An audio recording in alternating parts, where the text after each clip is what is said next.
Vi har finnes år av Peter Haberg stitakar til Sment, og hvordan er det nok til vikskiftet? Jeg må si at vi kan ikke omedelig vel, ordentlig, men til kjar var halvgång fullt, og det var resten i kveld. Så her til det kan ikke ordentlig vel, altså.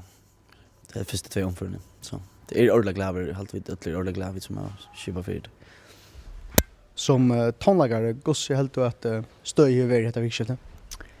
Jeg må si at akkurat det har ikke vært godt, men himmelen så er det flere ting som jeg alltid er ordentlig. Det er det som er så stort, det er det som er enda malvis, men det er å få alle spøkene som kan man si tjattlere rundt omkring i førgen og sånt.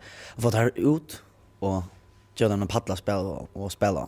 Og til dømes, der skal vi gjøre en kurs, der kan jeg bare legge døme, som kan vi gjøre til 5 soringar, som alt sånne, jeg kjenner jeg lyser regnen, jeg kjenner ikke som så ikke nærkene av dem. Så kommer det her og bare spela den sjukaste trash tonlagen eller så. Och det är det som det tror jag att det är så gott och tror ju ordentligt glad för det. Smänt det är vi att vi får Jova, Onkon, Orandon, Balkon en paddla spela.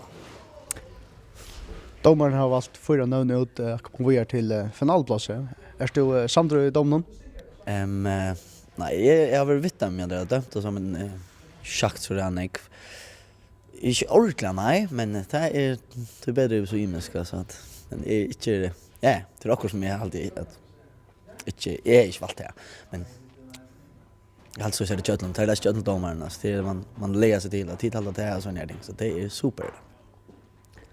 Nå er det sement at det er neste vikskifte, og er det ikke spennende navn at det er av paddelen?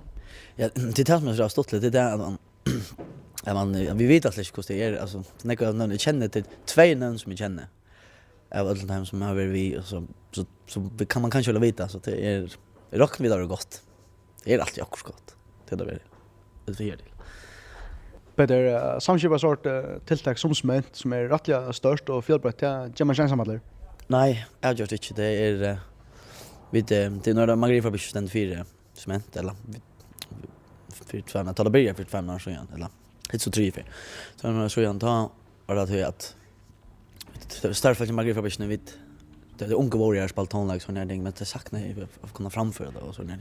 Så blev outgörd man hur han sätter be det att man valde att säga vad ska vi göra en capping och så det växer för första år.